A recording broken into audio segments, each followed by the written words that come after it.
Space സ്ഥലപരിമിതി കുറവാണ്. 3:30 എന്ന ചിത്രത്തിൽ പ്രധാന വേഷം ചെയ്ത നടനാണ്. ഒരുപാട് അത്ഭുത ദ്വീപിലടക്കം ഒരുപാട് ചിത്രങ്ങളിൽ അഭിനയ പ്രാധാന്യമുള്ള വേഷങ്ങൾ ചെയ്ത നടനാണ്. ആലപ്പുഴക്കാരനാണ്, നമ്മുടെ നാട്ടുകാരനാണ്. ഈ ചിത്രത്തിൽ പ്രധാന വേഷം ചെയ്തിട്ടുണ്ട്. ഇവരാണ് പത്ര സമ്മേളനത്തിൽ പങ്കെടുക്കുന്നത്. ചിത്രത്തെക്കുറിച്ച് ആദ്യം സംവിധായകൻ തന്നെ പറഞ്ഞോളൂ.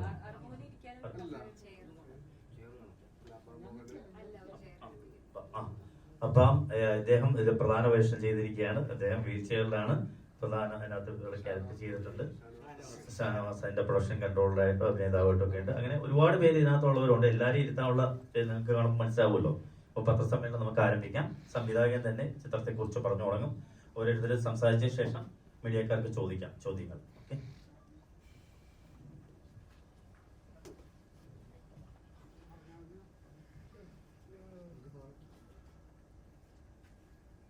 എല്ലാവർക്കും നമസ്കാരം. എൻ്റെ പേര് പ്രസാദ് നൂർനാട്. കഴിഞ്ഞ 28 വർഷക്കാലമായി മലയാള ടെലിവിഷൻ രംഗത്താണ് ഏറ്റവും കൂടുതൽ പരിപാടികൾ ചെയ്തിട്ടുള്ളത്. പല മേഖലയിലും വർക്ക് ചെയ്തിട്ടുണ്ട്. PRO ആയിട്ടാണ് തുടങ്ങിയത്. സിനിമാ മംഗളം പോലുള്ള ഒരുപാട് പ്രസിദ്ധീകരണങ്ങളിൽ എഴുതിയാണ് എൻ്റെ കരിയർ ആരംഭിച്ചത്. അതിനുശേഷം പ്രൊഡക്ഷൻ രംഗത്തും വർക്ക് ചെയ്തിട്ടുണ്ട്. പ്രൊഡ്യൂസറായിട്ടുണ്ട്, അസിസ്റ്റന്റ് ഡയറക്ടറായിട്ടും അസോസിയേറ്റ് ആയിട്ടും ഒക്കെ വർക്ക് ചെയ്തിട്ടുണ്ട്.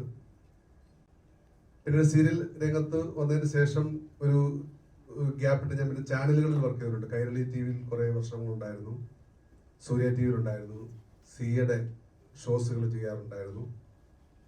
അങ്ങനെ പല പല ചാനലുകളിലും വർക്ക് ചെയ്യുന്നതിൻ്റെ ഇടയ്ക്കാണ് ഞാൻ ചിലപ്പോൾ പെൺകുട്ടി എന്ന് പറഞ്ഞ സിനിമ ആദ്യമായിട്ട് തിയേറ്ററിൽ വരുന്ന സിനിമ ചെയ്തത്. അതിനുശേഷം OTTക്ക് വേണ്ടി കഴിഞ്ഞ കോവിഡ് കാലത്ത് കരുനാഗപ്പള്ളി നാടകശാല കൂട്ടായ്മ, നാടക സഖ്യം 100-100ഓളം ആ സമയത്ത് നാടകങ്ങളില്ലാതെ, സ്റ്റേജ് പരിപാടികളില്ലാതെ വിഷമിച്ചിരിക്കുന്നവരെ സഹായിക്കാനായിട്ട് ഞങ്ങളൊരു OTT മൂവി ചെയ്തു. അത് യാദൃശ്ചികമായിട്ട് അതെനിക്ക് സംവിധാനം ചെയ്യാൻ ഭാഗ്യമുണ്ടായി. അതന്ന് എനിക്ക് തോന്നുന്നു നാടകശാലയുടെ ഒരു ചെറിയ ഒരു ക്യാൻവാസിൽ ഒരുക്കിയ സിനിമ ആയതുകൊണ്ട് തന്നെ അതിൻ്റെ സംവിധായകൻ സിനിമയുടെ ഷൂട്ട് തുടങ്ങുന്ന തലേ ദിവസം സെറ്റപ്പ് ശരിയല്ല, അല്ലെങ്കിൽ സംവിധാനങ്ങൾ ശരിയല്ല എന്ന് പറഞ്ഞിട്ട് അവിടുന്ന് പിണങ്ങിപ്പോയി. ആ തലേ ദിവസം രാത്രിയാണ് കൃഷ്ണൻകുട്ടി സാർ എന്നെ വിളിച്ചിട്ട് ഇങ്ങനെ ഞങ്ങൾ നാടക കലാകാരെല്ലാം കൂടെ കൂടി ഒരു ചെറിയ ചിത്രം ഒരുക്കുന്നു, അത് നാടക കലാകാരെ സഹായിക്കാൻ വേണ്ടിയാണ്. അപ്പൊ അത് എൻ്റെ അസോസിയേറ്റിനെ വിളിച്ചിട്ടാണ് സാറ് വിളിച്ചത്. സാറിന്റെ അസോസിയേറ്റ് ആരെങ്കിലും ഒന്ന് വിട്ട് ഞങ്ങളെ സഹായിക്കണം എന്ന് പറഞ്ഞപ്പോൾ ഞാനും അന്ന് ജോലിയില്ലാതെ വീട്ടിലിരിക്കുന്ന സമയമായിരുന്നു. അപ്പൊ ഞാൻ പറഞ്ഞു, സാറ് ഞാൻ തന്നെ വന്നത് ചെയ്തു തരാം. ആ ഒരു തുടക്കം ഇങ്ങനെ ഒരു വലിയ ചിത്രത്തിലേക്ക് അവസാനിച്ചിരിക്കുകയാണ്. ആ ഒരു ബന്ധം വലിയ ഒരു കൂട്ടായ്മയുടെ ഭാഗമാകാൻ എനിക്കും സാധിച്ചു. കാലം പറഞ്ഞ കഥ ഞങ്ങൾ സിറ്റി ട്രാഫിക് എന്ന് പറഞ്ഞിട്ടാണ് ഇതിന്റെ കഥ ആരംഭിച്ചത്. അതുകൊണ്ടാണ് ആ പേരിന്റെ കൂടെ ഇപ്പോഴും സിറ്റി ട്രാഫിക് കിടക്കുന്നത്. സിറ്റി ട്രാഫിക് എന്ന പേര് ഇട്ടതിന് ശേഷമാണ് ഈ കാലം പറഞ്ഞ കഥ എന്ന നാമത്തിലേക്ക് മാറിയത്. ഇത് കേരളത്തിൽ നടന്നിട്ടുള്ള അനവധി ഈ പറഞ്ഞ കൊലപാതകങ്ങളും മയക്കുമരുന്ന് അങ്ങനെയുള്ള പ്രശ്നങ്ങളുടെ പേരിൽ നടന്നിട്ടുള്ള സംഭവങ്ങളെല്ലാം കൂടെ കോർത്തിണക്കിയുള്ള ഒരു സിനിമയാണ്. ഈ സിനിമ കാണുമ്പോൾ നമുക്ക് പല സംഭവങ്ങളുമായി അത് ഓർമ്മ വരും. ഇപ്പോൾ വെഞ്ഞാറമ്മൂട് കൂട്ടക്കൊലയാണെങ്കിലും അതല്ലെങ്കിൽ മറ്റൊരു സംഭവമായിട്ടും നമ്മുടെ ചുറ്റുപാടും നടന്ന പല കഥകളും കഥാപാത്രങ്ങളും ആയിട്ട് നമുക്ക് തോന്നാം. പക്ഷെ ഇത് തികച്ചും നമ്മൾ ഈ യഥാർത്ഥ കഥാപാത്രങ്ങൾ, യഥാർത്ഥ സംഭവത്തിനെ മാത്രം കേന്ദ്രീകരിച്ച് ഒരുക്കിയ കഥയല്ല. അപ്പൊ അങ്ങനൊരു വിവാദം ഇപ്പം സ്റ്റാർട്ട് ചെയ്തിട്ടുണ്ട്. കാരണം ഞങ്ങളുടെ പബ്ലിസിറ്റി എല്ലാം പട്ടാപ്പകൽ നടത്തിയ 6 കൊലപാതകങ്ങൾ അല്ലെങ്കിൽ ഈ അങ്ങനെയുള്ള പബ്ലിസിറ്റി കാരണം ഇപ്പൊ പലരും അത് ഞങ്ങളുടെ കഥയല്ലേ എന്ന് പറഞ്ഞ് മുന്നോട്ട് വന്നിട്ടുണ്ട്. ഇപ്പം ഒരു 2 ദിവസം മുമ്പ് ഒരു അഡ്വക്കേറ്റ് ഞങ്ങളെ വിളിച്ചു. അവരുടെ വീട്ടുകാർ നമ്മളെ സമീപിച്ചു. ഫിലിം ചേംബറിൽ ഇന്നലെ പരാതി വന്നിട്ടുണ്ട്. അപ്പം പക്ഷെ നമുക്കതിന് പറയാനുള്ള ഉത്തരവുണ്ടായിരുന്നു. അവരതിൽ കൺവിൻസുമാണ്. കാരണം ഞങ്ങൾ ഒരിക്കലും അങ്ങനെ ആ ഒരു ഒറ്റ സംഭവത്തെ ആസ്പദമാക്കിയല്ല ആ സിനിമ ഒരുക്കിയത്. ഇത് നമ്മൾ സമൂഹത്തിന് കൊടുക്കാവുന്ന ഒരു സന്ദേശം അതല്ലെങ്കിൽ നമ്മുടെ വീടുകളിലോ നമ്മുടെ അയൽപക്കത്തോ ഏതൊരു സാഹചര്യത്തിലും സംഭവിക്കാവുന്ന ഒരു കഥ എന്നുള്ള രീതിയിലാണ് നമ്മളത് ഒരുക്കിയിരിക്കുന്നത്. പിന്നെ ഈ സിനിമയിലെ നമ്മൾ പ്രധാന കഥാപാത്രം ചെയ്യുന്ന അജാസ് നമുക്ക് എല്ലാവർക്കും അറിയാം. കുട്ടിപ്പുലിമുരുകനിലൂടെ നമ്മളെല്ലാവരെയും അതിശയിപ്പിച്ചു വന്ന ഒരു കുട്ടിപ്പുലിമുരുകൻ. ആ അജാസാണ് ഇന്ന് നായകനായിട്ട് ഈ സിനിമയുടെ പ്രധാന കഥാപാത്രമായിട്ട് നമ്മുടെ കൂടെ ഉള്ളത്. അതേപോലെ സാന്ദ്രയാണ് അജാസിന്റെ പേരായിട്ടുള്ളത്. സാന്ദ്രയും കുട്ടിക്കാലം മുതൽ റിയാലിറ്റി ഷോസിലും സീരിയൽസിലും ഒക്കെ വന്ന് പിന്നീട് വളർന്ന് ഡോക്ടറായി നിൽക്കുന്ന സമയത്താണ് ഈ സിനിമയിലേക്ക്, സാന്ദ്രയുടെയും ആദ്യത്തെ സിനിമയാണ്. പിന്നെ സുരേഷ് ചേട്ടനെ എല്ലാവർക്കും അറിയാം. സുരേഷ് ചേട്ടനകത്തൊരു പാട്ട് പാടിയിട്ടുണ്ട്, ദോശക്കല്ല് ചാക്കോ എന്ന് പറഞ്ഞൊരു കഥാപാത്രം. സുരേഷ് ചേട്ടനൊപ്പം തന്നെ നമ്മുടെ പ്രൊഡ്യൂസറിന്റെ വൈഫ് രത്നമ്മ ബ്രഹ്മമുഹൂർത്തം അഭിനയിച്ചിട്ടുണ്ട്. കൊല്ലം തുളസി ചേട്ടനുണ്ട്, ശിവജി ഗുരുവായൂർ, ജയൻ ചേർത്തല, നിഷ സാരംഗ്, ലക്ഷ്മി പ്രസാദ്, സാറിന്റെ മോള് അഭിനയിച്ചിട്ടുണ്ട്, കുടശനാട് കനകം, കോബ്ര രാജേഷ്, രശ്മി അനില്, അങ്ങനെ. പിന്നെ ഞങ്ങൾക്ക് മുരുകൻ അറുമുഖൻ ആലപ്പുഴ. ഈ സിനിമയിൽ 6ഓളം പാട്ടുകളുണ്ട്. അപ്പം ഞങ്ങൾ ശരിക്കും 3 പാട്ടേ ഈ സിനിമയ്ക്ക് ഉണ്ടായിരുന്നുള്ളൂ. അത് ഒന്ന് വയലാർ ശരചന്ദ്രവർമ്മ എഴുതി, 2 ശ്രീകുമാർ ഇടപ്പോൺ എഴുതി. വയലാർ ശരചന്ദ്രവർമ്മ 2 പാട്ട് എഴുതി, ശ്രീകുമാർ ഇടപ്പോൺ ഒരു പാട്ട് എഴുതി. പിന്നീട് ഇതിന്റെ സിറ്റുവേഷൻസ് വെച്ചിട്ട് നമുക്ക് വീണ്ടും പാട്ടുകൾ, അതിന്റെ ഒരു ടൈറ്റിൽ സോങ് നമ്മുടെ ഈ സമൂഹത്തിൽ നടന്നുള്ള സംഭവങ്ങളെല്ലാം കൂടെ വെച്ചിട്ട് ഒരു ടൈറ്റിൽ സോങ്, അത് SP വെങ്കടേഷിന്റെ മകൻ SP ഗോപാൽ വെങ്കടേഷ് മ്യൂസിക് ചെയ്തു, മുരുകൻ കാട്ടാക്കട എഴുതി. അതിനുശേഷം സ്വാമി അച്യുതനാൾ ഇതിന്റെ ഒരു എൻഡ് സോങ്ങും, പിന്നെ ഇതിനിടയിൽ ഒരു സിറ്റുവേഷൻ സോങ്, അങ്ങനെ 6 സോങ്ങിന് അതിൽ വരുന്നുണ്ട്. 2 സംഘടനമുണ്ട്. അങ്ങനെ ഉള്ളൊരു സിനിമയാണ്. തിയേറ്ററിലെ വരുന്ന ഏതൊരാൾക്കും ആ ഒരു സിനിമയെ ഇഷ്ടപ്പെടാൻ സാധിക്കും. ഒരു നല്ല കഥ എന്ന് പറഞ്ഞിട്ട് വലിയ താര മേമ്പടിയില്ലെങ്കിലും ഒരു നല്ല കഥയും പശ്ചാത്തലമായിട്ട് ഒരുക്കാൻ ഞങ്ങൾക്ക് സാധിച്ചിട്ടുണ്ട്. അതിന് കൂടെ നിന്ന നാടകശാലയ്ക്ക് ഈ ഒരു അവസരത്തിൽ ഞാൻ നന്ദി പറയുകയാണ്.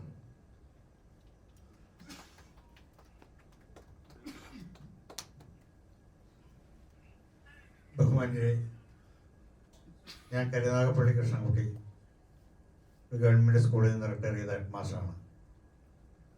60 വർഷമായി പ്രൊഫഷണൽ നാടകരംഗത്ത് നാടകം എഴുതി എൻ്റെ ട്രൂപ്പായ കൊല്ലം അശ്വതി ഭാവന അവതരിപ്പിച്ചുകൊണ്ടിരിക്കുന്നു.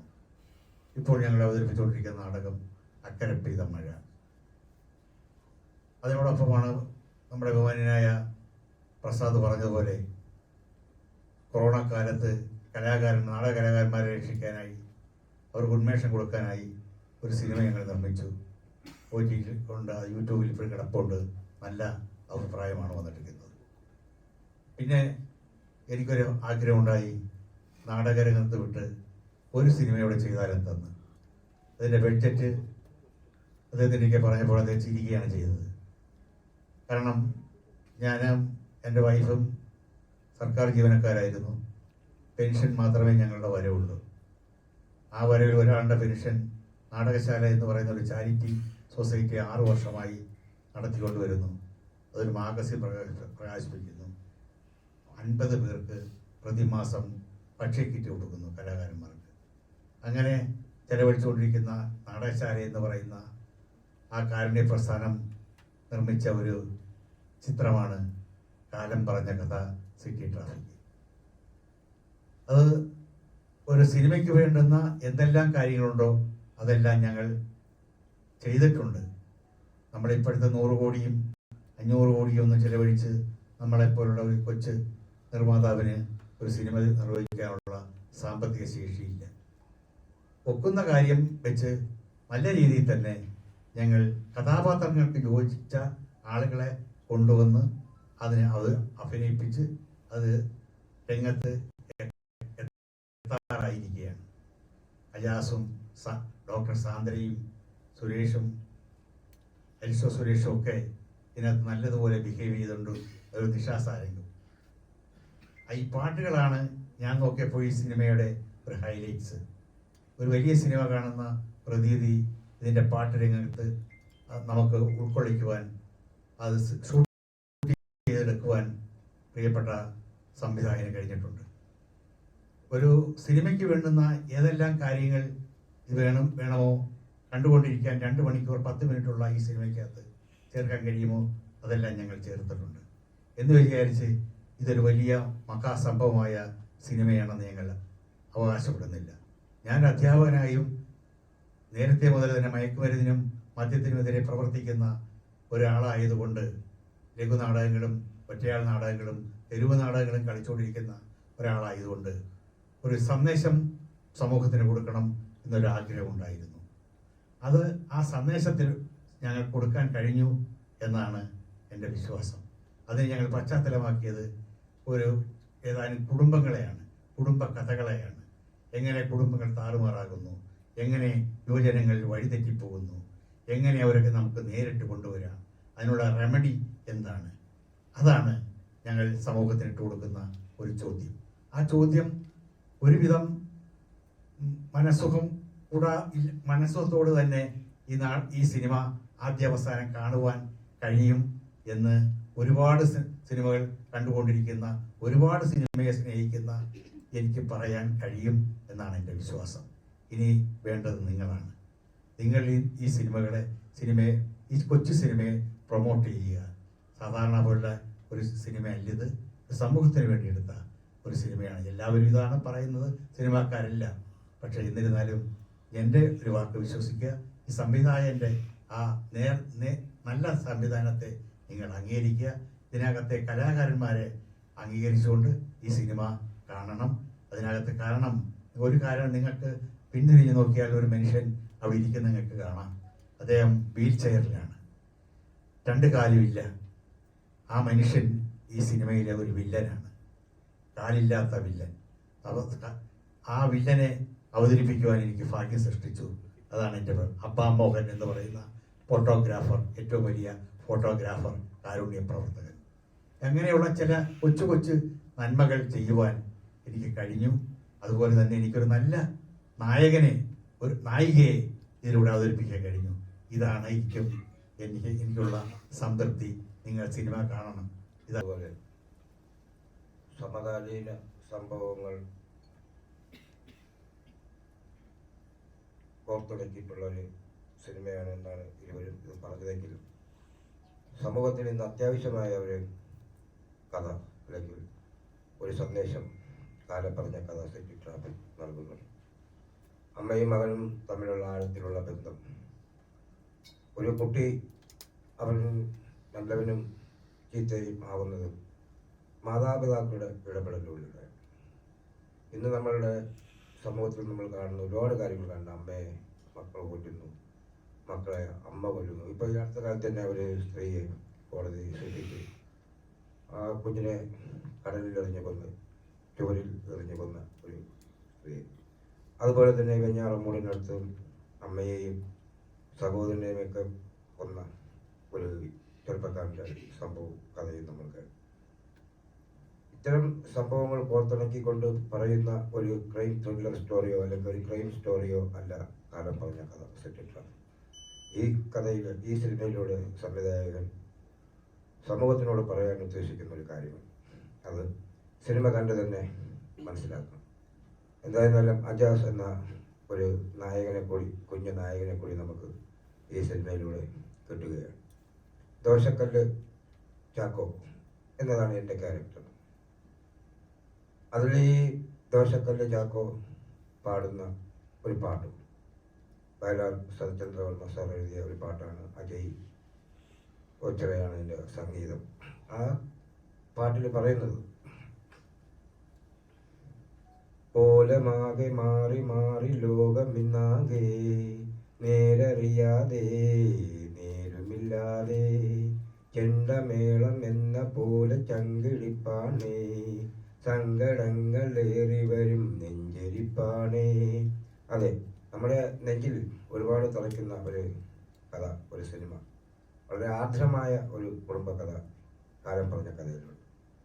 അത് സിനിമ കണ്ടു തന്നെ മനസ്സിലാക്കണം. എന്തായിരുന്നാലും സിനിമാ പ്രേമികൾക്ക്, പ്രേക്ഷകർക്ക്, മലയാള സിനിമയ്ക്ക് വളരെ നല്ലൊരു മുതൽക്കൂട്ടായ ഒരു സിനിമ തന്നെയാണ് കാലം പറഞ്ഞ കഥ സിറ്റി ട്രാഫിക് എന്നുള്ളതിന് യാതൊരു സംശയവും വേണ്ട. ഈ സിനിമ വിജയിപ്പിക്കാൻ ഞങ്ങളോടൊപ്പം തന്നെ നിങ്ങളും ഞങ്ങൾക്ക് ഉള്ള സഹകരണം നൽകണം. എല്ലാവരുടെയും സഹകരണങ്ങളും സഹായങ്ങളും പ്രതീക്ഷിക്കുക. ഓക്കെ.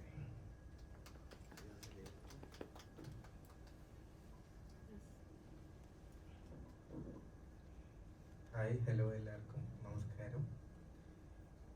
എൻ്റെ പേര് അജാസ്. കുറച്ച് പേർക്കെങ്കിലും എന്നെ അറിയാം. പണ്ട് പുലിമുരുകനിലെ ലാലേട്ടൻ്റെ ചെറുപ്പാലം ചെയ്ത് ഞാനാണ്. ഈ സിനിമയ്ക്ക് വേണ്ടി പ്രസാദ് സാറ് വിളിക്കുമ്പോൾ ഒരുപാട് എന്നെ തന്നെ ചലഞ്ച് ചെയ്യാൻ പറ്റുന്ന ഒരു ക്യാരക്ടറായിരിക്കും എന്ന് മനസ്സിലാക്കിയോണ്ടാണ് ഞാൻ ഇത് ചെയ്തത്. സിനിമയിലെ നായകൻ എന്ന് ഞാൻ പറയില്ല. ഈ സിനിമയിൽ എൻ്റെ പോയിന്റ് ഓഫ് വ്യൂയിലൂടെ, എൻ്റെ ക്യാരക്ടറിൻ്റെ പോയിന്റ് ഓഫ് വ്യൂയിലൂടെയാണ് ഇതിൻ്റെ സ്റ്റോറി പറയുന്നത്.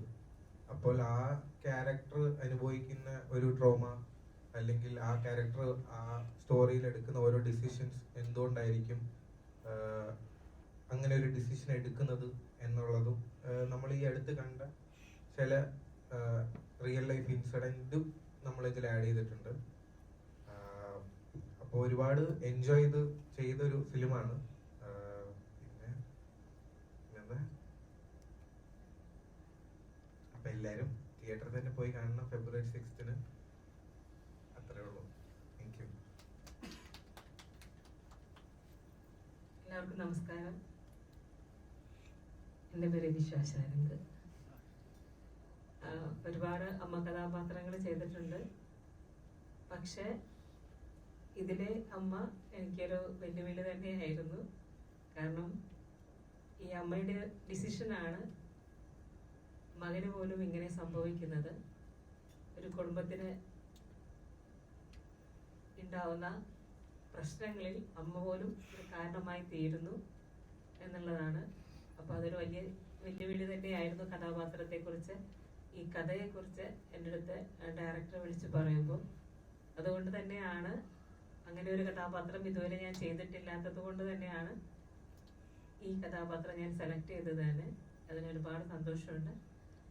പിന്നെ സമൂഹത്തിന് നല്ലൊരു മെസ്സേജ് കൂടിയാണ് ഈ മൂവി. നമ്മുടെ സമൂഹത്തിൽ ഇപ്പോൾ നടന്നുകൊണ്ടിരിക്കുന്ന ഒരുപാട് സങ്കടകരമായ വിഷയങ്ങൾ നമ്മൾ എപ്പോഴും എല്ലാ ദിവസവും കേട്ടുകൊണ്ടിരിക്കുകയാണ്. ചെറുപ്പക്കാരിലും മറ്റ് മുതിർന്നവരിലും ഉള്ള ചില തെറ്റായ ചില ചിന്തകളും അതുപോലെ തന്നെ ശീലങ്ങളും. പിന്നെ നമ്മുടെ ജീവിതത്തിൽ നമുക്ക് കുറേ പ്രശ്നങ്ങൾ ഉണ്ടാവുമ്പോൾ എല്ലാവരും ആദ്യം ചിന്തിക്കുന്നത് ഇത് ജീവിതം അങ്ങ് അവസാനിപ്പിച്ചേക്കാം, അതാണോ നമ്മുടെ ജീവിതത്തിലെ അവസാന വാക്ക്? അല്ല. നമ്മുടെ ജീവിതത്തിൽ നമുക്ക് ഒരുപാട്, നമ്മൾ സോഷ്യൽ മീഡിയ വഴി ഒരുപാട് മെസ്സേജുകൾ നമ്മൾ കേൾക്കുന്നു, അതുപോലെ തന്നെ സിനിമ കാണുന്നു, സീരിയൽ കാണുന്നു. ഇതെല്ലാം നമ്മൾ കുറേ നമ്മൾ കാണുമ്പോൾ ചിലപ്പോൾ വിചാരിക്കും ഇതാണോ സിനിമ, ഇങ്ങനെയാണോ ഒരു സിനിമ കാണിക്കേണ്ടത്, അല്ലെങ്കിൽ കഞ്ചാവും മയക്കുമരുന്നും അല്ലെങ്കിൽ അടിയും പിടിയും തൊഴിയും ഒക്കെയുള്ള സിനിമയാണല്ലോ കൂടുതൽ. പക്ഷെ അതൊക്കെ കണ്ടിട്ട് അതുപോലെ പ്രവർത്തിക്കാൻ വേണ്ടിയല്ല ഇങ്ങനെയുള്ള ചിത്രങ്ങൾ ഉണ്ടാവുന്നത്. അതൊക്കെ കണ്ടിട്ട് അതിനെതിരെ ജീവിക്കാനാണ്, അല്ലേ? നമ്മൾ പലരും വിചാരിക്കുന്നത് അങ്ങനെയൊക്കെ സിനിമ കാണുമ്പോൾ അതിൻ്റെ കൂടെ ആണ് എല്ലാവരും വഴിതെറ്റി പോകുന്നതെന്ന് ആണ്. അല്ല, ഒരിക്കലും അത് കണ്ടിട്ട് അതുപോലെ നടക്കാനല്ല, അതുപോലെ നമ്മൾ ആരും ആവരുത് എന്നുള്ളതാണ് ആ മെസ്സേജിലൂടെ നമ്മൾ മനസ്സിലാക്കേണ്ടത്. ഇതിലും അങ്ങനെ മനസ്സിലാക്കേണ്ടതായ സമൂഹത്തിൽ നമ്മൾ മാതാപിതാക്കളാണെങ്കിലും കുട്ടികളാണെങ്കിലും മറ്റുള്ള ആരാണെങ്കിലും മനസ്സിലാക്കേണ്ടതായ ഒരുപാട് നല്ല മെസ്സേജ് ഉണ്ട്. ജീവിതത്തിൽ നമ്മൾ എടുക്കേണ്ട തീരുമാനം എപ്പോഴും എന്താണ്, എങ്ങനെയാവണം എന്നുള്ളതൊക്കെ കാണിച്ചു തരുന്ന നല്ലൊരു മെസ്സേജുള്ളൊരു മൂവിയാണ്. നല്ലൊരു കഥയുള്ളൊരു മൂവിയാണ്. പണ്ടൊക്കെ നമ്മൾ പറയാറുണ്ട് സിനിമ കാണുമ്പോൾ കഥയില്ല, അല്ലെങ്കിൽ കഥയുണ്ട്, നല്ല കഥയുള്ള മൂവിയാണ്, അല്ലെങ്കിൽ കഥയില്ല, പോരാ. പക്ഷെ ഇതിൽ നല്ലൊരു കഥയുണ്ട്. ആ കഥ തന്നെയാണ് ജീവിതത്തിൽ നമ്മൾ ഏറ്റവും വലിയ മെസ്സേജ്. അപ്പോൾ എല്ലാവരും തിയേറ്ററിൽ പോയി തന്നെ ഈ സിനിമ കാണണം. ഫെബ്രുവരി 6-ാം തീയതിയാണ് ഇത് തിയേറ്ററിൽ റിലീസാവുന്നത്. ഞങ്ങളെല്ലാവരെയും പ്രോത്സാഹിപ്പിക്കണം. നിങ്ങളെല്ലാവരെയും സപ്പോർട്ടാണ് സിനിമകളുടെ വിജയം. അത്രയേ ഉള്ളൂ പറയാം.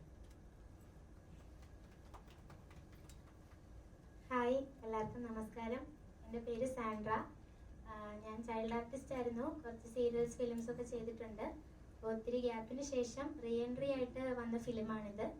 അപ്പോൾ എല്ലാവരും പറഞ്ഞ പോലെ തന്നെ നല്ലൊരു മെസ്സേജ് കൊടുക്കാൻ സാധിക്കുന്ന ഒരു ഫിലിമാണ്. കാരണം ആ മെസ്സേജ് കൊടുക്കുന്നത് തന്നെ എൻ്റർടൈൻമെൻറ്റും എല്ലാ രീതിയിലും ഫാമിലി ഓഡിയൻസിനും കാണാൻ പറ്റുന്ന രീതിയിലാണ് ആ മെസ്സേജ് കൺവേ ചെയ്തിരിക്കുന്നത്.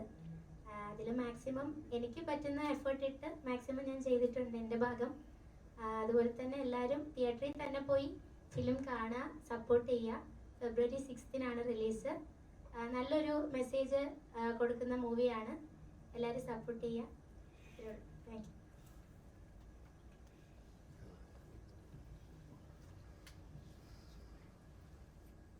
എല്ലാവർക്കും നമസ്കാരം.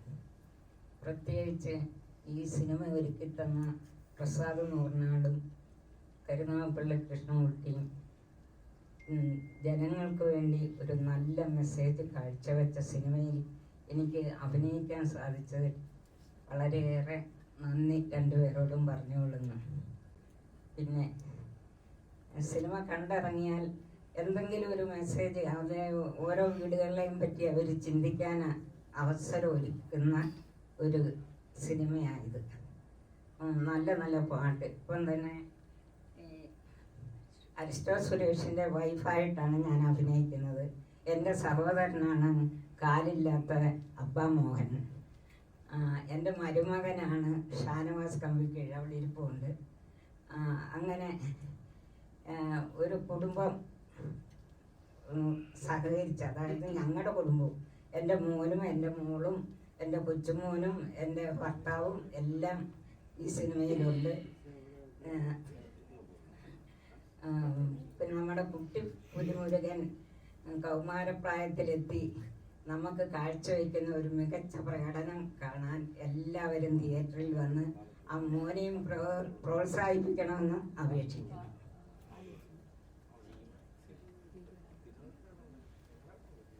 നമസ്കാരം, ഞാൻ ലക്ഷ്മി പ്രസാദ്.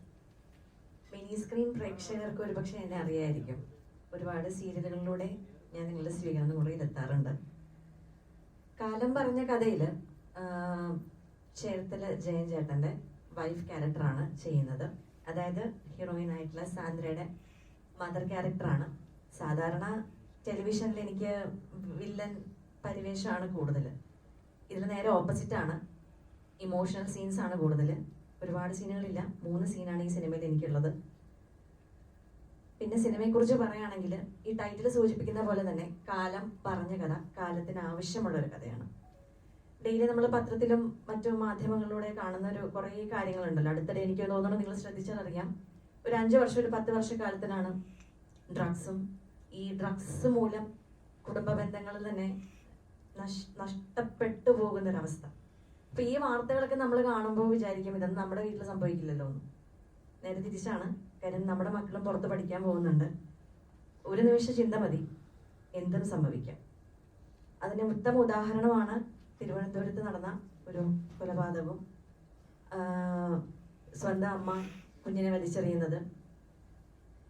ഇന്നലെയും മിനിഞ്ഞാന്ന് വന്ന ന്യൂസാന്ന് തോന്നുന്നു, ശ്രദ്ധിച്ചോന്നറിയില്ല. ഫേസ് ക്രീം എടുത്ത് മാറ്റിയതിന് സ്വന്തം കുട്ടി അമ്മയെ കമ്പിപ്പാര കൊണ്ട് തല തല്ലി പൊട്ടിക്കുക. അപ്പൊ നമ്മൾ വിചാരിക്കും നമ്മളൊക്കെ പണ്ട് അമ്മമാരെയൊക്കെ അങ്ങനെ ചിന്തിക്കുമോ? ഒരു ഫേസ് ക്രീം എടുത്ത് മാറ്റിയാലും ഇത്രമാത്രം വിഷയം ഉണ്ടാവുമോ? ഇതൊന്നും കുട്ടികളല്ല ചെയ്യുന്നത്. കുട്ടികളുടെ ഞരമ്പിലൂടെ ഓടുന്ന വേറെ എന്തൊക്കെയോ സാധനങ്ങളാണ്. സോ ദയവേത് എല്ലാവരും ഈ സിനിമ തിയേറ്ററിൽ തന്നെ പോയി കാണുക. ഇതിന്റെ ബഡ്ജറ്റ് അല്ല താരം, ഇതിന്റെ പ്രമേയമാണ് താരം. സോ ഇവരെല്ലാവരും ഒരുപാട് എക്സ്പീരിയൻസ് ആയിട്ടുള്ള നടീനടന്മാരൊക്കെ തന്നെയാണെങ്കിലും ഇതിന്റെ ഒരു ശക്തമായിട്ടുള്ള പ്രമേയമുണ്ട്. അത് തന്നെയാണ് ഞങ്ങളുടെ എല്ലാം വിശ്വാസവും. അതുകൊണ്ട് തന്നെ എല്ലാവരും ഫെബ്രുവരി 6 ഈ സിനിമ തിയേറ്ററിൽ തന്നെ കാണുക. എല്ലാവരുടെ സപ്പോർട്ട് ഉണ്ടാവുക. എനിക്ക് ഈ ഒരു ക്യാരക്ടർ തന്നെ വിശ്വസിച്ച് ഏൽപ്പിച്ച ഇതിന്റെ സംവിധായകൻ പ്രസാദേട്ടൻ എന്ന് പറയുമ്പോൾ എൻ്റെ ഹസ്ബൻഡായിട്ട് വരും. പിന്നെ producer sir, Krishnankutty sir, family, Aswathy Bhavana, എല്ലാവരോടും, എല്ലാ കോസ്റ്റാസിനോടും എല്ലാവരോടും എനിക്ക് നന്ദി മാത്രമുണ്ട്. എല്ലാവരും ദയവ് ചെയ്ത് സപ്പോർട്ട് ചെയ്യുക, പ്രാർത്ഥിക്കുക. Thank you. ഈ പറഞ്ഞ അശ്വതി ഭാവനയിലെ ഭാവനയാണ് എൻ്റെ ഞാൻ ആദ്യമായിട്ട് അഭിനയിക്കുന്ന ഫിലിമാണ്. പക്ഷെ ഇതിനെ ചെറിയൊരു റോള് ചെയ്യുന്നത് സാന്ദ്രയുടെ കൂട്ടുകാരി ക്യാരക്ടറാണ് ഞാൻ. അപ്പം എനിക്കും പറയാനുള്ളത് നല്ല പ്രമേയമാണ്. ഒരു എല്ലാവർക്കും കണ്ടിരിക്കാവുന്ന, ബോറടിക്കാതെ 2 മണിക്കൂറോളം കണ്ടിരിക്കാവുന്ന നല്ലൊരു ചിത്രമാണ്. അപ്പം എല്ലാവരും തിയേറ്ററിൽ പോയി കാണുക, പ്രോത്സാഹിപ്പിക്കുക. Okay, thank you.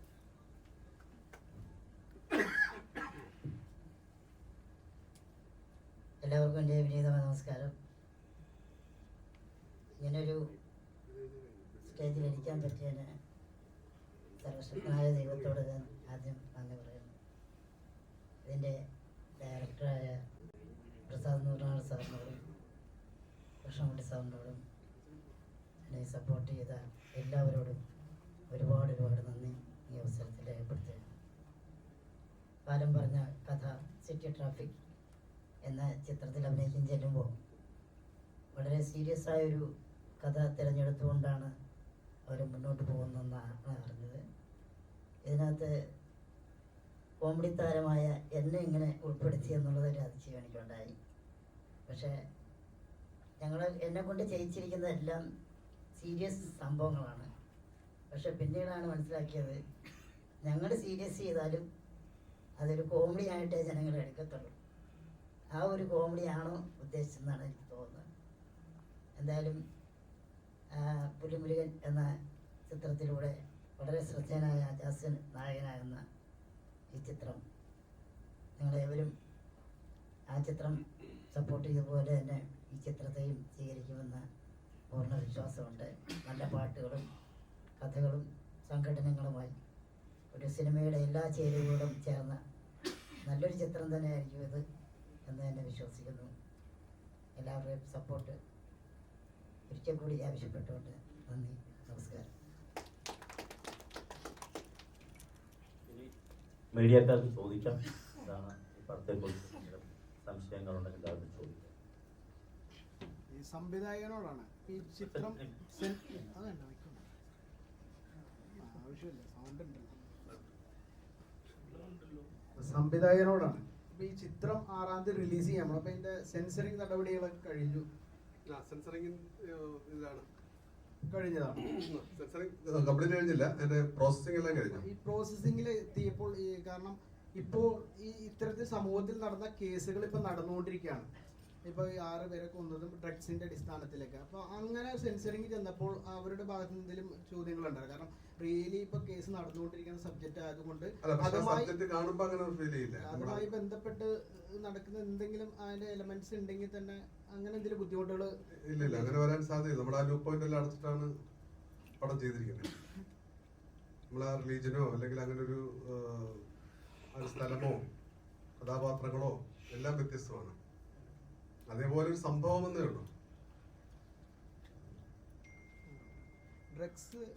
ഡ്രഗ്സിനെതിരായിട്ടാണ് പടം സംസാരിക്കുന്നതെന്നാണ്. അല്ല, ഡ്രഗ്സിനെതിരെ നമ്മള് അങ്ങനെ കംപ്ലീറ്റ്ലി ഡ്രഗ്സിനെതിരെ ഉള്ളതല്ല. നായൻ ഒരിടത്ത് പോലും അങ്ങനെ ഡ്രഗ്സ് ഉപയോഗിക്കുന്നതായിട്ട് കാണിക്കുന്നത്. പക്ഷെ അതിന്റെ ക്ലൈമാക്സില് ആ ഒരു കൊലപാതകം നടക്കുന്ന ഒരു ഏരിയ മാത്രമാണ് അത് യൂസ് ചെയ്യുന്നതായിട്ട് നമ്മൾ കാണിക്കുന്നത്. അല്ലാതെ നമ്മൾ സിനിമയിൽ എവിടെയും അതിനെക്കുറിച്ച് പരാമർശിക്കുന്നുമില്ല. പക്ഷെ ഈ അനിയനെയൊക്കെ പുള്ളി ഇടയ്ക്ക് ഉപദേശിക്കാറുണ്ട്. നീ എന്നെ പോലെ ആകരുത് എന്ന് ഉപദേശിക്കാറുണ്ട്. ആ അനിയനെ വലിയ നിലയിൽ എത്തിക്കാൻ വേണ്ടി അയാൾ ശ്രമിക്കുന്നുണ്ട്. ഈ ടൈറ്റിലേക്ക് എന്താ ചേഞ്ച് വരാൻ കാരണം? കാലം പറഞ്ഞ കഥയിലേക്ക് വരാനായിട്ട് നമ്മള് ആദ്യം ഈ ഒരു സിറ്റി മെട്രോ എന്നൊക്കെ ആയിരുന്നു ഇതിന്റെ പേര് ഇട്ടിരുന്നത്. അപ്പൊ അങ്ങനെയുള്ള പേര് പഴയ ബാബു ആന്റണി അങ്ങനെയുള്ള സിനിമകൾ ഓർമ്മപ്പെടുത്തുന്നുള്ള രീതിയിലാണ് ഒരു അടിപൊളി അങ്ങനെ അടിപിടി സിനിമ അങ്ങനെ ഒരു പേര് വേണ്ട എന്ന് പറഞ്ഞിട്ട് പിന്നെ സിറ്റി ട്രാഫിക്കിലേക്ക് വരികയും പിന്നെ അതിന്റെ സബ് ടൈറ്റിലായ കാലം പറഞ്ഞ കഥ നമ്മളത് മെയിൻ ടൈറ്റിലാക്കുകയും ചെയ്യുകയാണ് ചെയ്തത്.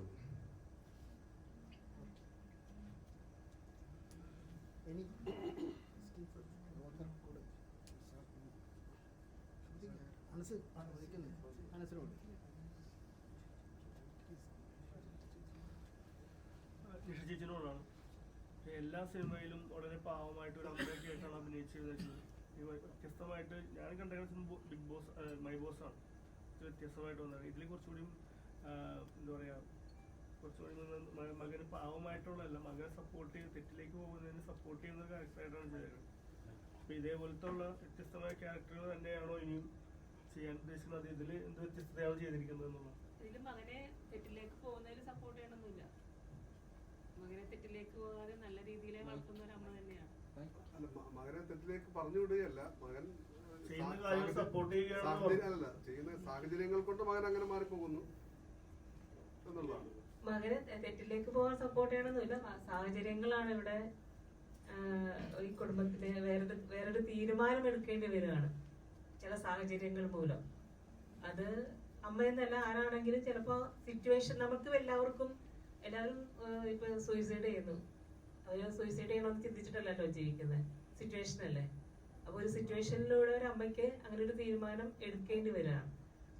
അപ്പോ അത്തരത്തിലൊരു രീതിയിലാണ് പോണത് ഈ അമ്മയുടെ കഥാപാത്രം. നല്ലൊരു കുടുംബമാണ്, അല്ലാതെ വളരെ സ്നേഹമുള്ള അമ്മയും മക്കളുമാണ്. ഈ അമ്മയും മക്കളുടെ സ്നേഹം തന്നെയാണ് മുന്നോട്ട് പോകുന്നതും. പക്ഷെ ചില സാഹചര്യങ്ങൾ നമ്മുടെയൊക്കെ കുടുംബങ്ങളിലൊക്കെ ഉണ്ടാവാറുണ്ടല്ലോ. പലരുടെയും കുടുംബങ്ങളിൽ പലതും സംഭവിച്ചു പോകുന്നു. നമ്മൾ വിചാരിക്കാറുണ്ട് നമ്മളെയൊക്കെ അടുത്തുള്ളവരോ അല്ലെങ്കിൽ നമുക്ക് പരിചയമുള്ളവരായ കുടുംബങ്ങളിൽ പ്രതീക്ഷിക്കാതെ നമ്മൾ ചിലപ്പോൾ ഞെട്ടലോടെ ചിലപ്പോൾ എന്തെങ്കിലുമൊക്കെ കേൾക്കേണ്ടി വരുന്നുണ്ട്. അപ്പോൾ നമ്മൾ പോലും ചിന്തിക്കാറുണ്ട്, ശോ അവർക്ക് അങ്ങനെ സംഭവിച്ചോ, അവരങ്ങനെയൊന്നും അല്ലല്ലോ എന്ന് നമ്മൾ പറയാറുണ്ട്. അപ്പോൾ അങ്ങനെ ഒരു അമ്മയാണ് പെട്ടെന്ന് നമ്മൾ ആരും പ്രതീക്ഷിക്കാതെ ഒരു ഫാമിലിയിൽ സംഭവിക്കുന്ന ഒരു സ്റ്റോറിയാണ്. മക്കൾ എന്ത് തെറ്റ് ചെയ്താലും എൻ്റെ മകനല്ലേ അല്ലെങ്കിൽ എൻ്റെ മകളല്ലേ എന്ന് വിചാരിച്ചിട്ട് അത് ക്ഷമിച്ചു വിടുന്നതിനോട് എന്താണ് അഭിപ്രായം? എല്ലാ അമ്മമാരും അങ്ങനെ തന്നെയാണ്. തെറ്റ് ചെയ്താല് അവരെ ശിക്ഷിക്കും, കുറ്റം പറയും, ശാസിക്കും ഒക്കെ. സമൂഹത്തില് നമ്മുടെ വീട്ടില് ഒക്കെ കാണുന്ന എല്ലാവരും അങ്ങനെയൊക്കെ തന്നെയാണ്. അവരെ വഴക്ക് പറയും, അതിന്ന് തിരുത്തി കൊണ്ടുവരാനൊക്കെ ശ്രമിക്കും. പക്ഷേ അവര് ഒരിക്കലും പ്രതീക്ഷിക്കാതൊരു തെറ്റ് ചെയ്താൽ, അതായത് ഇപ്പൊ അവർക്ക് അപകടം പറ്റുന്ന രീതിയിലൊരു തെറ്റ് പറ്റിയാൽ ഏതൊരു അമ്മയും മകനെ സപ്പോർട്ട് ചെയ്യാനേ നോക്കുള്ളൂ. കാരണം ലോകത്തെ എല്ലാ അമ്മമാർക്കും അവരുടെ മക്കള് തന്നെയാണ് വലുത്. അല്ല, അത് തിരുത്തണ്ടേ? ഞാൻ പറഞ്ഞല്ലോ, തിരുത്താൻ ശ്രമിക്കും, നമ്മളെല്ലാം ചെയ്യാൻ ശ്രമിക്കും. ഇതൊക്കെ ചെയ്തിട്ടും അവര് പ്രതീക്ഷിക്കാത്ത രീതിയിൽ അവന്റെ ജീവന് പോലും ഭീഷണിയാവുന്ന വിധത്തിലൊരു സംഭവം വന്നാൽ അവരെ മകന്റെ സ്ഥാനത്ത്, മകന്റെ അടുത്ത് തന്നെ നിൽക്കുള്ളൂ. ഇല്ലേ? അങ്ങനെയല്ലേ എല്ലായിടത്തും നമ്മൾ കണ്ടിട്ടുള്ളൂ. അല്ല, അതുകൊണ്ടാണ് ഇപ്പോഴത്തെ പറയുന്നുണ്ട് തലമുറയിലുള്ള കുട്ടികൾ അല്ലെങ്കിൽ എല്ലാവരും ഭയങ്കര ക്രിമിനൽ ആവുന്നു അല്ലെങ്കിൽ ക്രിമിനൽ വാസന വരുന്നു. ഇത് അങ്ങനെ ഒരു കഥയല്ല. അല്ല, ഞാൻ കഥേനെ പറഞ്ഞു, അല്ലാതെ മൊത്തത്തിൽ നമ്മൾ വാർത്തകൾ കാണുന്നില്ല. അങ്ങനെ ഇപ്പൊ മയക്കുമരുന്ന് അല്ലെങ്കിൽ മദ്യപിക്കുന്നത് അല്ലെങ്കിൽ അങ്ങനെയുള്ള സംഭവങ്ങളൊക്കെ വരുമ്പോ എല്ലാ അമ്മമാരും മക്കൾക്ക് സൈഡ് നിൽക്കുവോ? ഒരിക്കലും നിൽക്കില്ല. അവരതിലേക്ക് പോവാതിരിക്കാനല്ലേ നോക്കുള്ളൂ. ഇവിടെ അങ്ങനെ നമ്മളെ കഥ അങ്ങനത്തെ ഒരു കഥയല്ല. ഈ കഥാപാത്രം തെറ്റിലേക്ക് പോകുന്ന ഒരു കഥാപാത്രമല്ല, അല്ലെങ്കിൽ അങ്ങനെ മയക്കുമരുന്നിന് അങ്ങനെ അടിമയായിട്ട് പോകുന്ന ഒരു കഥാപാത്രമല്ല. അല്ല, എന്തായാലും ഒരു കൊലപാതകയാണെന്നാണ് എനിക്ക് മനസ്സിലായത് അല്ലേ? അതെ, കൊലപാതകി. ഈ അമ്മയ്ക്കും മകനൊരു കൊലപാതകയല്ല. അല്ല, അതാ ഞാൻ ചോദിച്ചേ. അമ്മയ്ക്കും മകനൊരു കൊലപാതകയേ അല്ല. അതിന്റെ കാരണമാണ് അതിന്റെ കാരണം പറഞ്ഞപ്പോ ഞാനിവിടെ കഥ പറഞ്ഞു. അതിന്റെ കാരണമാണ് സിനിമ. അതിന്റെ കാരണമാണ് സിനിമ. അല്ല, ഡ്രഗ്സിനെതിരെ എന്ന് പറയാൻ പറ്റില്ല അല്ലെ. ഡ്രഗ്സിന് വരുന്നുണ്ട് എന്ന് മാത്രമേ ഉള്ളൂ. അങ്ങനെ അനുകൂലം എന്ന് പറയുമോ? ആരെങ്കിലും നമ്മളിത് സിനിമ എന്ന് പറഞ്ഞ ഒരു കഥയാണ്. ഇപ്പൊ ഒന്നിനും എതിരെ എന്നുള്ളതല്ല, ഒരു കഥയാണ്. ഈ കഥയിൽ ഡ്രഗ്സ് വരുന്നുണ്ട്, അല്ലെങ്കിൽ നമ്മള് കൊലപാതകം വരുന്നുണ്ട്, സ്റ്റണ്ട് വരുന്നുണ്ട്, സ്നേഹം വരുന്നുണ്ട്, തമാശ വരുന്നുണ്ട്, ലവ് സോങ് വരുന്നുണ്ട്, പ്രണയം ഉണ്ടാവും, എല്ലാം ഉണ്ട്. ഇതൊരു കഥയിലെല്ലാം ഉണ്ടാവുമല്ലോ. നമ്മളെല്ലാം കാണുന്നത് ഒരു സ്റ്റോറിയാണ്. ആ സ്റ്റോറിയിൽ എന്തെല്ലാം ഉണ്ടോ അതെല്ലാം ഇതിലുണ്ട് എന്ന് മാത്രമേ ഉള്ളൂ. ഈ പുലിമുരുകന് ശേഷം വലിയ രീതിയിൽ പിന്നെ എവിടെയും കാണാൻ സാധിച്ചില്ല. ബോധപൂർവമുള്ള ബ്രേക്ക് എടുക്കലായിരുന്നു. പുലിമുരുകന്റെ ശേഷം കമ്മാര സംഭവം ചെയ്തിട്ടുണ്ടായിരുന്നു. ഇപ്പൊ ലാസ്റ്റ് തുണ്ടാണ് ചെയ്തത്. അപ്പൊ ഇതിന്റെയൊക്കെ ഇടയ്ക്ക് പഠിക്കുന്ന സമയമാകുമ്പോഴത്തേക്കാണ് ഫിലിം കമ്മിറ്റ് ചെയ്യാൻ പറ്റാണ്ടാവുന്നത്. ബ്രേക്ക് കിട്ടുമ്പോൾ ചെയ്യാറുണ്ടായിരുന്നു. ഇതിലേക്കൊരു നായകന്റെ പരിവേഷത്തിലേക്ക് വന്നപ്പോ എങ്ങനെ ഉണ്ടായിരുന്നു? എനിക്കങ്ങനെ നായകന്റെ പരിവേഷം എന്നൊന്നും എടുത്തു പറയാം. ഞാനൊരു ക്യാരക്ടറാണ് ചെയ്യുന്നത്, അങ്ങനെ കാണുന്നുള്ളൂ. അത് മാക്സിമം നന്നായിട്ട് ചെയ്യാൻ നോക്കിയിട്ടുള്ളൂ. ഒരു നായകനായിട്ട് സമൂഹത്തിന് കാണിക്കാൻ പറ്റാത്ത ക്യാരക്ടർ ആയതുകൊണ്ടാണ് അങ്ങനെ പറയുന്നത്. എനിക്ക് ഈ ഒരു ക്യാരക്ടർ നായകനല്ല, വില്ലനായിരിക്കും ചിലപ്പോ. അതാ ചോദിച്ചത്, അതുകൊണ്ടാണ് നായകനാണെന്ന് അല്ല, പറഞ്ഞത്. എനിക്ക് അല്ലാണ്ട് നായകനായിട്ട് തോന്നുന്നില്ല. ഇപ്പൊ ഒരു സിനിമ ഞാനായിരിക്കും അതിലെ മെയിൻ ലീഡ് ചെയ്യുന്നത്. എന്റെ പോയിന്റ് ഓഫ് വ്യൂ ആയിരിക്കും കഥ പറയാം, അത്രേ ഉള്ളൂ. അല്ലാതെ നായകൻ എന്നുള്ള ഒരു കോൺസെപ്റ്റിനോട് കഥയിലെ നായകനാണ്, കഥയിലെ നായകനാണ് എന്തായാലും. പക്ഷെ എനിക്ക് ഈ ക്യാരക്ടർ ഒരു നായകനായിട്ട് എനിക്ക് തോന്നുന്നില്ല. നായകൻ കൊലയാളിയാകേണ്ടി വരുന്ന ഒരു ഇപ്പൊ നമ്മള് ഇപ്പൊ കൊറേ സിനിമകളില് നമ്മള് വളരെ സൂപ്പർ സ്റ്റാർസ് പോലും ഇപ്പൊ നെഗറ്റീവ് കഥാപാത്രങ്ങൾ ചെയ്തില്ലേ, നായകനല്ലേ ആണ്. അപ്പൊ നായകൻ തന്നെയാണ്, അല്ലാതെ പറയണ്ട, നായകൻ തന്നെയാണ്. നമ്മുടെ മനസ്സിലാണ്. ഇപ്പൊ പറഞ്ഞത് കളങ്കാവലിനെ കുറിച്ചായിരിക്കും. മമ്മൂട്ടി എന്നുള്ള ആള് അത് നെഗറ്റീവ് ചെയ്യുമ്പോൾ അതാണ് ആ സിനിമയുടെ സ്പെഷ്യാലിറ്റി. അല്ലാതെ അതിൽ കഥയോ കാര്യങ്ങളോ ആയിരിക്കില്ല. മമ്മൂട്ടി എന്ത് നെഗറ്റീവ് ചെയ്യുന്നു എന്ന് നോക്കുമ്പോഴും നമുക്ക് അത് കാണാൻ ഭയങ്കര കൗതുകമായിരിക്കും. പക്ഷെ ഈ സിനിമയിൽ നായകനല്ല എന്ന് പറയുന്നതിന്റെ കാര്യം ചിലപ്പോൾ സ്ക്രിപ്റ്റ് ആയിരിക്കാം അതിന്റെ കഥകൾ. മറ്റുള്ളവരെല്ലാവരും കൂടി ചേരുമ്പോഴായിരിക്കാം ഈ സിനിമയെ കൂടുതൽ ഇതാക്കുന്നത്. അതായിരിക്കാം, കഥ ആയിരിക്കാം. ചിലപ്പോ ഇതിൽ അമ്മ കഥാപാത്രമായിരിക്കും ചിലപ്പോൾ കൂടുതൽ സിനിമയിൽ ലീഡാക്കി നയിക്കുന്നത്. അതൊക്കെ ആയിരിക്കാം, അതുകൊണ്ടായിരിക്കും ചിലപ്പോ അങ്ങനെ പറഞ്ഞത്. അല്ല, അങ്ങനെ അല്ല. ഇതിപ്പോ നെഗറ്റീവ് ആയി വരുന്നു എന്നുള്ളത് കൊണ്ട്, അവസാനം നെഗറ്റീവായി വരുന്നു എന്നുള്ളത് കൊണ്ടാണ് നായകനല്ലാതെ പറഞ്ഞു പോണത്. അങ്ങനല്ല ഞാൻ ഉദ്ദേശിച്ചത് എന്റെ പോയിന്റ് ഓഫ് വ്യൂ ക്യാരക്ടർ ഒരു നായകനല്ല. പിന്നെ ഞാൻ ഒരു നായകൻ എന്ന് ഞാൻ എന്നെ തന്നെ കണ്ടിട്ടല്ല ഈ സിനിമയിൽ ഞാൻ ചെയ്യാൻ നേരിട്ടത്. നല്ലൊരു മെസ്സേജ് ഉള്ള സിനിമയായിട്ടാണ് ഞാൻ ഇന്റർവ്യൂ ചെയ്തപ്പോ ഓരോരുത്തരും പറഞ്ഞു. നല്ലൊരു മെസ്സേജ് ഉണ്ട്. അപ്പൊ അതുകൊണ്ടപ്പോ നമ്മളിപ്പോ ആരെയാണ് ഇതില് എന്താണ് കഥയായിരിക്കും ചിലപ്പോ മെസ്സേജ്, അതായിരിക്കും താങ്കൾ ഉദ്ദേശിച്ചത്. ഇതൊരു സ്റ്റോറി ബേസ്ഡ് സിനിമയാണ്. എന്റെ പോയിന്റ് ഓഫ് വ്യൂടെ കഥ പറയുന്നോണ്ട് ഞാൻ ചിലപ്പോ നായകനായിട്ട്. അതാണ് എല്ലാവരും പറഞ്ഞത്, അതാണ് ഉദ്ദേശിച്ചത്. മനുഷ്യ ചേട്ടാ, എത്ര നാളെ, ഒരുപാട് നാളുകൾക്ക് ശേഷമാണ് അതോ ഇപ്പൊ സിനിമകളിൽ വന്നിപ്പോ ഒരു പാട്ടായിട്ട് വന്നിരിക്കുകയാണ്? അല്ല, വേറെ സിനിമകളുണ്ട്. പാട്ട് ഇറങ്ങിയപ്പോ അടുത്ത പാട്ട് ഇറങ്ങി, വേറെ ഇറങ്ങിയത് ഇല്ല, വരാൻ പോവാ ഈ സിനിമയിൽ. പറഞ്ഞല്ലോ, ഞാൻ രണ്ടുപേരും പാടിയല്ലോ നേരത്തെ. ആ പാട്ടിൽ വരിയിൽ ശ്രദ്ധിച്ച സിനിമ അതിലുണ്ട്. വരിയിൽ ഒരുപാട് കാര്യങ്ങൾ പറയുന്നുണ്ടെന്നാണ് ഇന്റർവ്യൂവിൽ എൻ്റെ അടുത്ത്. കോലമാകെ മാറി മാറി ലോകമിന്നാകെ, നേരറിയാതെ നേരുമില്ലാതെ, ചെണ്ടമേളമെന്ന പോലെ ചങ്കിളിപ്പാണേ, സങ്കടങ്ങളേറി വരും നെഞ്ചരിപ്പാണേ. അപ്പോ ഇത് ശരത്ചന്ദ്ര സാറിന്റെ പാട്ടാണ്. ഈ വരികളിൽ തന്നെ ഏകദേശം സിനിമ ഉണ്ട്. പിന്നെ ഇത് എന്താന്ന് വെച്ച് കഴിഞ്ഞാല്, ഞാൻ എല്ലാ സീനിലും എനിക്ക് അഭിനയിക്കാൻ പറ്റില്ലല്ലോ. എന്റെ സീൻസുകൾ എനിക്കറിയാം. പക്ഷെ ഡബിങ്ങിന് പോയപ്പോൾ ഞാൻ കുറെ ഇത് കണ്ടിട്ടുണ്ട്. ജെന്നിസയുടെയും അജാസിന്റെയൊക്കെ നായികയായിട്ട് അഭിനയിച്ച പെൺകുട്ടികളുടെയൊക്കെ അഭിനയം വളരെ മികച്ച ഒരു അഭിനയമാണ്. ഒപ്പം തന്നെ ഈ സിനിമ വളരെ വലിയൊരു സന്ദേശം, അമ്മ മകൻ തമ്മിലുള്ള സ്നേഹബന്ധത്തിന്റെ ആഴം, അച്ഛന് കുടുംബത്തോടുള്ള കടപ്പാട്, കാര്യങ്ങൾ ഇതൊക്കെ പറയുന്ന ഒരു വളരെ ആഴത്തിലുള്ള ഒരു സന്ദേശം പ്രസാദ് ഈ സിനിമയിലൂടെ പറയുന്നത്. അത് തന്നെയാണ് ഇപ്പൊ അജാസ് പറഞ്ഞ പോലെ സ്ക്രിപ്റ്റാണ് ഈ സിനിമയിലെ ഹീറോ എന്ന് പറഞ്ഞതുപോലെ. ആ സിനിമ കാണുമ്പോൾ അത് എല്ലാവർക്കും മനസ്സിലാവും. ഞാൻ ആദ്യമേ പറയാം, സിനിമ നിങ്ങളും കൂടി ചേർന്ന് വേണം വിജയിപ്പിക്കാൻ. പലപ്പോഴും വലിയ താരങ്ങളുടെ പടം വലിയ രീതിയിൽ അറ്റൻഷൻ കിട്ടാറുണ്ട്. താരങ്ങളുടെ പടം വലിയ രീതിയിൽ, ചെറിയ പടങ്ങൾ താരതമ്യേന അറ്റൻഷൻ ആളുകളിലേക്ക് എത്തുന്നത് വളരെ കുറവ്. മീഡിയാസ് ശ്രമിച്ചാൽ പോലും ആളുകളിലേക്ക് എത്തുന്നത് വളരെ കുറവായിരിക്കും. അപ്പോ നിങ്ങളുടെ അധികം താരങ്ങളില്ല. അപ്പോൾ നിങ്ങൾക്കൊരു ചെറിയ രീതിയിലും ടെൻഷൻ ഉണ്ട്. വലിയ വരാൻ പോകുന്ന പടങ്ങൾ, വലിയ രീതിയിലുള്ള പടങ്ങളിൽ കൂടുതൽ മത്സരിക്കാറുള്ളത്. അപ്പൊ അങ്ങനെ ടെൻഷൻ എന്തെങ്കിലും കാര്യങ്ങൾ എന്തെങ്കിലും?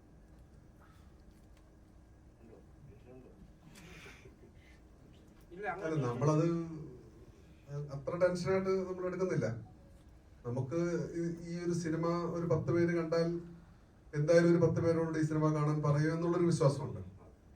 അപ്പൊ ആ ഒരു വിശ്വാസമാണ് ഈ സിനിമയെ നമ്മൾ നയിക്കുന്നത്. പിന്നിപ്പോ കുറച്ചു മുമ്പ് ലക്ഷ്മി പറഞ്ഞ പോലെ ഇതിലെ ബഡ്ജറ്റ് അല്ല താരം, അല്ലേ, ആശയമാണ് താരം എന്ന് പറഞ്ഞത്. ഇങ്ങനൊരു ആശയം എനിക്ക് തോന്നുന്നു, അല്ല ഇങ്ങനൊരു സിനിമ എടുക്കാൻ ഒരു പക്ഷേ കരുനാഗപ്പള്ളി കൃഷ്ണൻകുട്ടിയെ പോലെ ഒരാൾക്ക് പറ്റത്തുള്ളൂ. ഇങ്ങനൊരു ബഡ്ജറ്റിൽ ആ ഒരു സിനിമ ചെയ്യാൻ ഞാനെപ്പോഴും ഓർക്കാറുണ്ട്. ഞാൻ ഈ സിനിമയ്ക്ക് അവസാനം വരെ ഇപ്പൊ ഈ നിമിഷവും ഇരിക്കുന്നത് കരുനാഗപ്പള്ളി കൃഷ്ണൻകുട്ടിയുടെ ഒരു ചങ്കൂറ്റത്തിന്റെ പുറത്താണ്. കാരണം ആ സിനിമ, ഇങ്ങനെ ഒരു സിനിമ എനിക്ക് വലിയൊരു പാഠശാലയായിരുന്നു.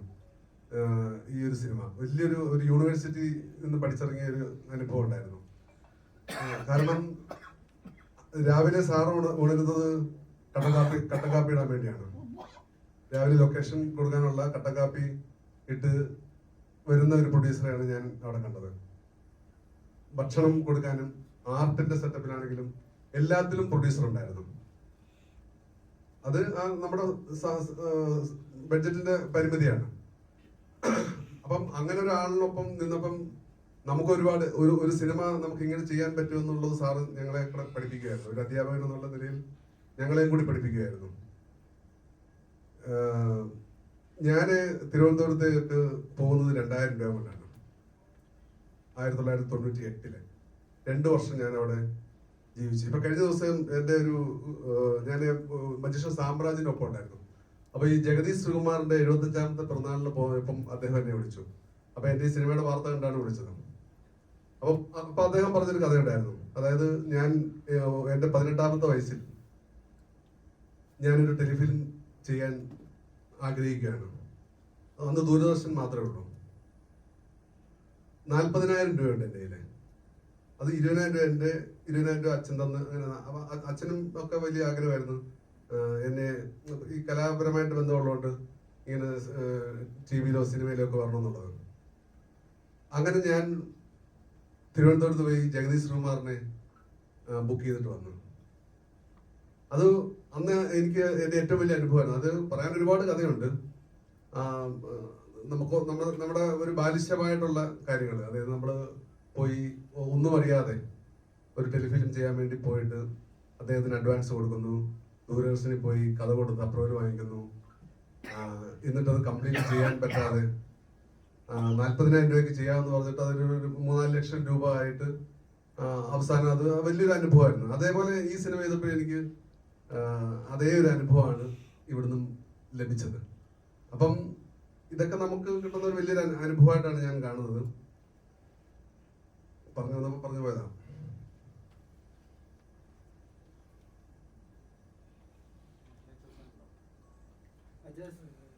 പുലിമുരുകൻ ഇറങ്ങിയിട്ട് ഏകദേശം 10 വർഷത്തോളമായി. അതിനുശേഷം വലിയ ചിത്രങ്ങൾ കമാരസംഭവം ചെയ്തു, തുണ്ട് സിനിമ ചെയ്തു എന്ന് പറഞ്ഞു. പക്ഷെ എപ്പോഴും ആളുകൾ റെക്കഗ്നൈസ് ചെയ്യുന്നത് പുലിമുരുകൻ എന്ന് പറഞ്ഞ സിനിമയുടെ ക്യാരക്ടർ. പിന്നെ പോസ്റ്റർ എടുക്കുകയാണെങ്കിലും പുലിമുരുകൻ കൈ അജാസാണ് കൊടുത്തിട്ടുള്ളത്. അപ്പം ആ ഒരു ക്യാരക്ടർ ബ്രേക്ക് ചെയ്ത രീതിയിലുള്ള ഒരു ക്യാരക്ടറിലേക്ക് വരണം എന്ന് ആഗ്രഹിക്കുന്നുണ്ട്, അല്ലെങ്കിൽ ഈ സിനിമ അതിനൊരു ബ്രേക്ക് ആവും ആ ക്യാരക്ടറിന്? ഉറപ്പായിട്ടും ആ ക്യാരക്ടറിനെ ബ്രേക്ക് ചെയ്യണം എന്നുണ്ട്. അത് ആളുകളാണ് കണ്ടിട്ട് പറയണ്ടേ അതിനെപ്പറ്റി ബ്രേക്ക് ആയോ ഇല്ലയോ എന്നൊക്കെയുള്ളത്. എൻ്റെ പ്രതീക്ഷയിൽ ഞാൻ നന്നായിട്ട് ചെയ്തിട്ടുണ്ടെന്ന് തോന്നുന്നു. ബാക്കിയുള്ളത് ഓഡിയൻസ് കണ്ടിട്ട് പറയും എങ്ങനെ ഉണ്ടായിരുന്നു. ഡയറക്ടർ അടുത്താണ് ഈ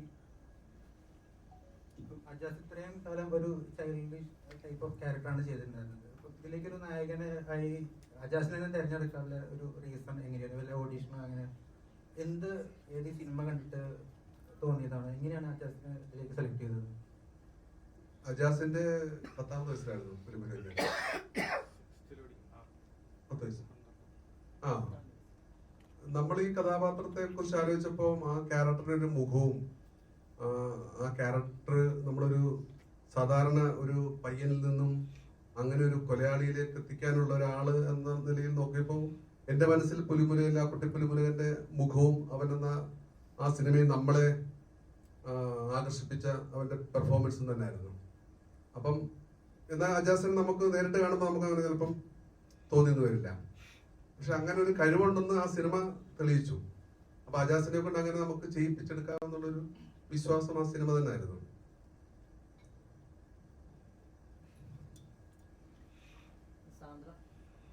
ഡോക്ടറാണല്ലോ, ഈ ഡോക്ടറിൽ നിന്ന് ഈ സിനിമയിലേക്ക് നായികയായിട്ട് വന്നപ്പോഴുള്ള എക്സ്പീരിയൻസ് എന്തായിരുന്നു?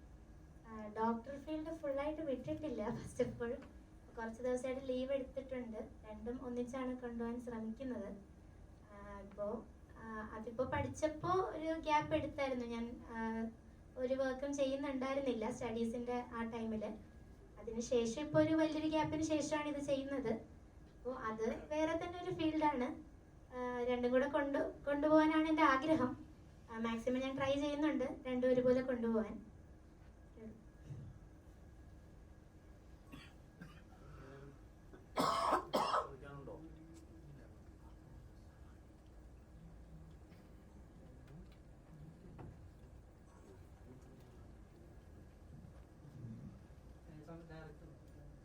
ഇതിലെ സാന്ദ്ര ഒരു നായിക, സാന്ദ്ര ഒരു ഡോക്ടറും കൂടി അല്ല ഡോക്ടറും കൂടിയാണ്. അപ്പൊ ഈ സിനിമയിലേക്ക് സാന്ദ്ര ഒരു ഡോക്ടറായ സാന്ദ്രനെ ഒരു നായികയായിട്ട് തിരഞ്ഞെടുക്കാനുള്ള കാരണം എന്താണ്? അല്ല, അത് സംഭവിച്ചതാണ്. നമ്മൾ ഈ സിനിമയെ കുറിച്ച് ആലോചിക്കുന്ന സമയത്ത് സാന്ദ്ര ഇങ്ങനെ ഒരു റീ എൻട്രി ആഗ്രഹിക്കുന്നു പറഞ്ഞു. അപ്പം സാറിനോട് പറഞ്ഞപ്പോൾ സാറിനും അത് ഓക്കെ ആയിരുന്നു. നമ്മളപ്പോൾ ആ സമയത്ത് നമ്മൾ സ്ക്രിപ്റ്റ് എഴുതി തുടങ്ങിയിട്ടില്ല. നമ്മൾ ഈ സിനിമയെ കുറിച്ച് ആലോചിക്കുന്ന സമയത്തായിരുന്നു. അപ്പൊ അങ്ങനെ സാന്ദ്രയ്ക്ക് നമ്മൾ കൊടുത്ത വാക്ക് ഈ സിനിമയിലൂടെ നമ്മളത് പാലിച്ചു എന്നുള്ളതാണ്. എന്ത് ചോദ്യമാണ് ചോദിക്കുന്നത്? ഡോക്ടർ ആയതുകൊണ്ട് അയാൾക്ക് അഭിനയിക്കാൻ പാടില്ല. ഡോക്ടർമാരുണ്ട്, എഞ്ചിനീയർമാരുണ്ട്, വക്കീലന്മാരുണ്ട്, ആരൊക്കെയുണ്ട്? മറ്റേ അല്ലേ ചേട്ടൻ്റെ ചുമട്ട് തൊഴിലാളിയായിരുന്നു, ചേട്ടൻ അഭിനയിക്കില്ല. അങ്ങനെയൊന്നുമില്ല. എന്ത് ജോലി ചെയ്താലും കലാകാരനാണെങ്കിൽ അയാൾ അഭിനയിക്കും. വേറെ ഇങ്ങനത്തെ ചോദ്യം ചോദിക്കില്ല.